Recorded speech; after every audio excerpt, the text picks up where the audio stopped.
Welcome to the Narcissism Freedom channel. Whether you're returning or visiting for the first time, you're in a space devoted to healing, clarity, and spiritual growth after the deep wounds of narcissistic abuse. Today, we're uncovering 10 essential spiritual shifts that you must embrace to truly begin healing. Without these inner transformations, the pain lingers, the confusion persists, and the cycle often repeats in different forms. Healing from narcissistic abuse is not only emotional, it is deeply spiritual. The ego, fear, guilt, and shame are often entangled in the trauma, and spiritual insight becomes the light that guides you out. Spiritual Shift 1. Awakening to the truth. The first shift is awakening, not just seeing what happened, but spiritually realizing the depth of what your soul endured.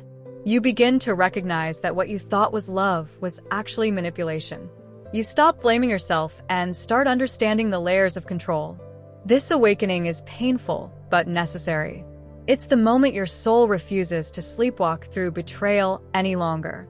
You start to discern energy, intention, and spiritual dissonance. This truth may shatter your illusions, but it births your authentic self. Spiritual Shift 2. Reclaiming your inner authority.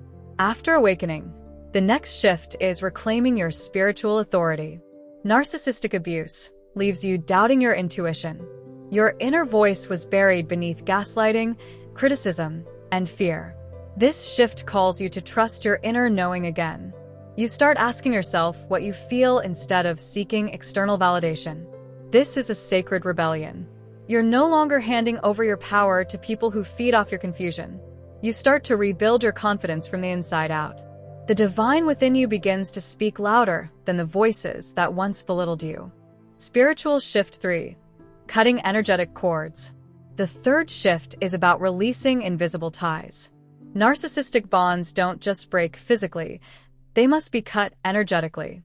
You may feel pulled back to them through thoughts, dreams, memories, or emotional triggers. This isn't weakness.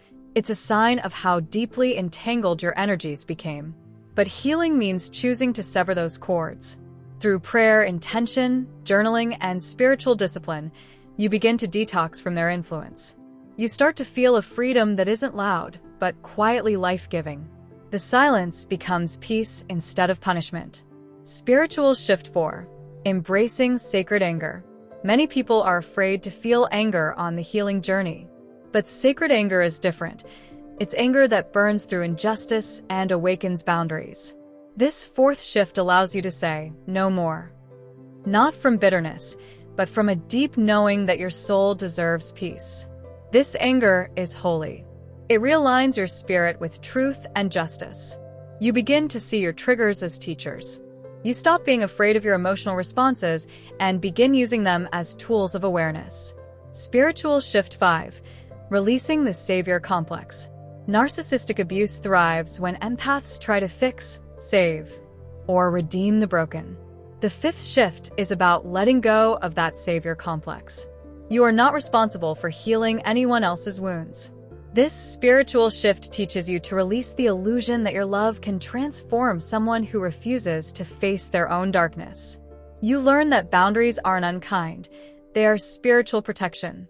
You stop absorbing their pain in hopes they'll change. You begin offering yourself the compassion you always gave away too easily. Spiritual Shift 6. Allowing yourself to grieve. Grief is a sacred part of the healing path. The sixth shift honors your tears. You grieve not just the relationship, but the betrayal of your hopes, the lost time, the innocence that was exploited. You may even grieve the version of yourself who didn't yet know better. This grieving is not weakness. It is the soul's way of releasing pain from the body.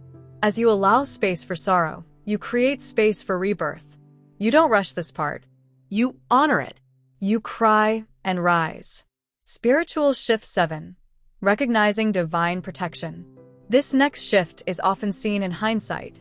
You begin to see that what looked like rejection was divine protection, that the breakdown was your breakthrough, that your detour was your deliverance. This doesn't justify the abuse. It elevates your understanding of how grace was at work even in your suffering. You start to sense that your spirit was never abandoned. This shift anchors you in spiritual safety. You become less reactive because you trust the unfolding. You believe in divine timing again. Spiritual shift 8. Reconnecting with your higher self. The 8th shift is returning to who you truly are. Not who trauma shaped you to be, but the version of you untouched by harm. You remember your soul before it was silenced. You begin to speak again, not just in words, but in presence. You walk differently. You pray differently. You stop over-explaining. Your energy shifts from survival to purpose. This reconnection brings joy, inspiration, and alignment. You begin living from your essence instead of your wounds. Spiritual shift 9. Practicing radical self-forgiveness. One of the most difficult shifts is forgiving yourself for not seeing the signs, for staying too long, for believing the lies. But self-forgiveness is a holy act. You understand that you were loving through your own wounds, that you didn't betray yourself. You were surviving. You extend grace to your past self. You speak gently to your younger self. This is not about excusing the abuse. It's about choosing not to carry shame that never belonged to you. You start to love yourself back to life. Spiritual shift 10. Walking in spiritual discernment. The final shift is living with spiritual discernment. You no longer ignore red flags. You feel energy before words. You honor your boundaries without guilt. This doesn't make you hard. It makes you wise. You still love deeply, but now you love from overflow, not depletion. You walk with purpose. You protect your peace. You understand that not everyone deserves access to your spirit. This shift becomes your lifestyle. Your healing doesn't need to be announced. It's evident in how you move. As you reflect on these spiritual shifts, know this: healing is not linear, and it doesn't require perfection. It requires presence. Each time you return to yourself, to your truth, and to your spiritual center, you reclaim a piece of your power.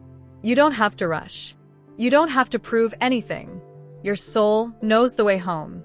If this message has spoken to your heart, don't forget to like, share, and subscribe to the Narcissism Freedom channel.